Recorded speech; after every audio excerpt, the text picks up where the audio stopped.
내일장 미리 보기 해보겠습니다. 현대증권 배성영 연구원입니다. 안녕하세요. 안녕하세요. 예, 오늘 코스피가 2000선을 테스트합니다. 그래도 2000선 위에서 지금 장 마감 직전에 흐름을 보여주고 있고요. 코스닥은 2% 넘게까지 낙폭을 키워나가다가 현재 다시 1.96% 낙폭을 다소 줄였습니다. 내일장 미리 보도록 하죠. 국내 변수 어떤 게 있을까요? 예, 역시 지난주까지 해서 원달러 환율이 1020원대까지 지금 하락하는 그런 모습들인데요. 일단 최근 우리 기업들, 그러니까 1분기 실적이 예상보다 좋지 못했기 때문에 오히려 원달러 환율의 하락이 추가적으로 2분기 실적 우려를 계속해서 좀 자극하고 있다라고 볼 수가 있겠습니다. 따라서 역시 기술적으로는 원달러 환율의 반등 여부에 좀 더 관심을 가질 필요가 있겠고요. 다행히도 지난주 후반 1017원대까지 하락했던 원달러 환율이 오늘은 3원 정도 반등하는 그런 흐름들을 보이고 있습니다. 따라서 일단은 외환시장이 지나치게 강세로 가는 것은 역시 우리 기업들 실적 우려를 자극할 수가 있기 때문에 일단 단기적으로 환율 동향에 주목할 필요가 있겠고요. 역시 지난주를 끝으로 해서 중소형주 역시 실적 발표가 사실상 마무리가 되었는데요. 예상보다 중소형주 역시 전반적인 실적 결과가 좋지 않았기 때문에 오늘 기관과 외국인을 중심으로 해서 빠르게 중소형주 쪽으로 매물이 나오고 있는 상황입니다. 따라서 개별 중소형주에 대해서는 역시 개별적인 실적 점검과 함께 단기적인 리스크 대응이 상당히 좀 중요한 시점으로 보고 있습니다. 예, 오늘 원달러 환율 무역 수지 흑자 행진이라든지 중국의 제조업 지표 호조 이런 것들은 하락 요인이었지만 그래도 1020원대에 대한 지지력을 보여주면서 오늘 좀 원화 약세로 돌아선 모습인데 어쨌든 1020원 선이 절대적으로는 좀 원화 강세를 보이고 있는 구간에서 국내 수출 기업들의 직접적으로 2분기 실적에 큰 여파가 있을 거라고 보십니까? 예, 아무래도 이제 우리 시장이 다소 글로벌 증시 대비 약세를 보이는 이유는 역시 다른 요인들보다는 전체적으로 기업들의 그런 실적 모멘텀이 다소 부족했기 때문으로 볼 수가 있겠는데요. 역시 이번 5일 예정된 22 통화정책에 의해서 추가적으로 시장이 기대한 만큼의 정책이 나오느냐에 따라서 유로와 달러와 그리고 원달러 환율의 흐름까지도 계속해서 연동해서 좀 변화가 있을 것으로 보고 있습니다. 그래서 현재 시장에서 예상하고 있는 부분은 역시 ECB에서 추가적인 금리 인하라든가 양적 완화 정책을 펼치는 그런 수순인데요. 역시 예상대로 그런 기대했던 정책이 나온다 그러면 단기적으로는 유로와의 약세 그리고 상대적으로는 달러와의 강세가 진행이 되면서 원달러 환율도 일단 단기적인 반등 분위기가 마련될 것으로 보고 있습니다. 예, 원화 강세가 기업 실적에 직접적으로 미치는 영향보다는 시장이 유동성 장세로 가느냐 마느냐 이런 것들이 좀 더 중요하다는 말씀이신가요?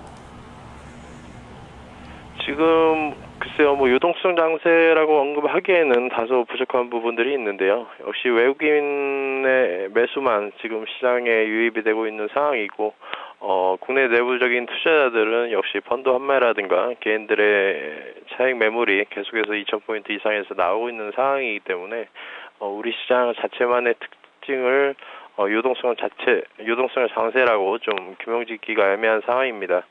따라서 전체적으로는 가장 중요한 것은 역시 실적이라고 볼 수 있는데 앞서 말씀드린 대로 1분기 기업들의 실적이 예상치에 미치지 못했기 때문에 전체적으로 상승 종목보다는 하락 종목이 많은 것이 현재 시장 흐름으로 볼 수가 있겠습니다. 예. 자, 그러면 해외 변수에서는 내일장에 어떤 영향력이 있는 변수가 있을까요? 예, 일단 오늘 중국 PMI가 예상치를 소폭 상회하긴 했지만 전체적으로 시장의 그런 상승을 이끌어주는 그런 모멘텀으로 작용하지는 못한 상황이고요. 일단은 역시 오늘 ISM 제조업 지수가 미국을 포함한 선진국 증시 흐름과 관련해서 상당히 좀 중요한 변수로 보고 있습니다. 일단은 전월 대비해서 이번 달 개선될 것으로 현재 기대가 예상이 되고 있고요. ISM 제조업 지수와 함께 건설 지출 지표 역시 전월 대비해서 개선세를 보일 것으로 현재 예상이 되고 있기 때문에 미국 증시를 포함한 유럽 증시 전반적인 글로벌 증시의 흐름은 우세한 기조가 계속적으로 진행이 될 것으로 보고 있습니다. 예. 자, 오늘 나왔던 중국의 제조업 PMI 좋게 나왔는데 연일 이런 중국 경제 지표의 호조에도 불구하고 우리 지수의 어떤 방향성은 크게 보여지지는 못하고 있는 상황인데요. 내일 종합해서 우리 증시 어떤 흐름 보일 것으로 예상하시는지 전략도 함께 주시죠. 예, 단기적으로 거래소 시장은 오늘 상승세를 이어가고 있지만 중소형주는 하락 변동성이 큰 역시 차별화되는 그런 시장 흐름이 계속적으로 좀 진행이 되고 있습니다. 뭐 이러한 흐름들은 역시 이제 삼성전자를 비롯한 일부 거래소 종목의 그런 상승 흐름이 오히려 기관 투자자들로 하여금 개별 중소형주의 매도 그리고 거래소 종목의 편입 즉 스위칭 매매에 따른 종목별 차별화 현상이 상당히 좀 커지고 있는 상황인데요. 앞서 말씀드린 대로 우리 시장의 그런 유동성이 아직은 강하지 않은 상황이기 때문에 역시 전반적인 종목별 차별의 양상은 계속적으로 좀 진행될 가능성이 있습니다. 따라서 역시 전체적으로는 뭐 현금을 일정 부분 좀 유지하시면서 종목별 대응을 하시는 전략이 좋을 것 같고요. 전체적으로 시장의 방향성이 아직은 밋밋한 방향성이 결정되지 않은 그런 시점이기 때문에 어느 정도 현금을 유지하시는 리스크 대응도 상당히 좀 중요한 시점으로 보고 있습니다. 일단 커다란 시장의 변화는 앞서 말씀드린 대로 6월 5일 예정된 22 통화정책 회의의 결과가 될 수가 있겠고요. 그에 따라서 외국인의 매수세가 좀 더 연속성이 있을지에 대해서 관련된 이슈이기 때문에 일단 다음 주 이번 5일 예정된 22 통화정책 회의를 판단하시고 그 이후에 좀 더 방향성 있는 매매를 하시는 전략이 좋을 것으로 보고 있습니다. 네, 알겠습니다. 분석 잘 들었습니다. 네, 감사합니다. 네, 고맙습니다.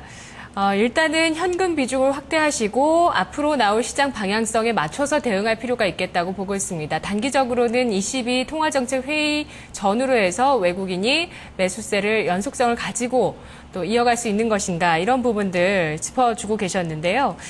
지금 중소형주의 종목별 변동성 이런 것들 때문에 수급을 점검하면서 종목별로 대응하는 것이 중요하다고 전략을 세우고 있습니다. 내일장 미리 보기 현대증권 배성영 연구원이었습니다.